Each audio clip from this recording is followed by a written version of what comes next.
nambira dubbise ijjitoo si malee nangartu bareeda tanaafin jaalalee si argee gammada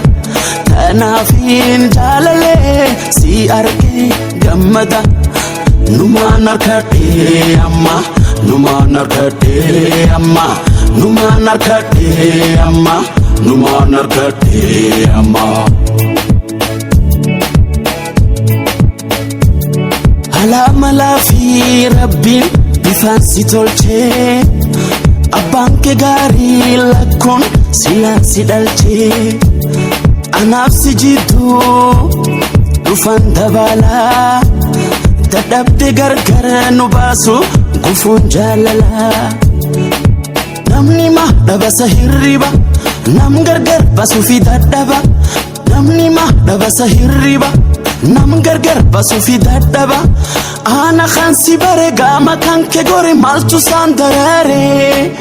indi jalalat jarri magubat hirriba le dabdi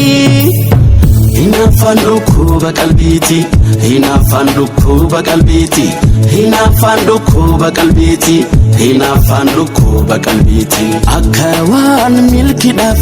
wali qabamani nu gargar basudaf gareja ratani jabana fisini hundadi hefatani amma egalanga hadraji basani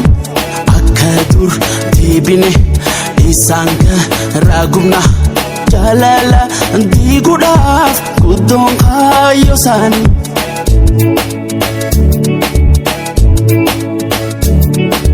duga kayodaf abdidaf tabbabana tabbabahudaf waltahu qamna gargar fagaannan jaalalti diina adda addatti direen waraana walifu bannee lamatti taanaan walifu bannee lamatti taanaan jaalala jaalala jaalala sanuun injifanna jaalala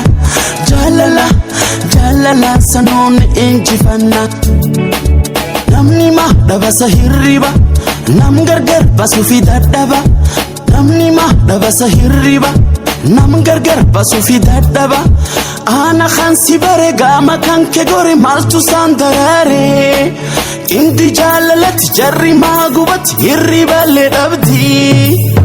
hina fanduku baqalbiti hina fanduku baqalbiti hina fanduku baqalbiti hina fanduku baqalbiti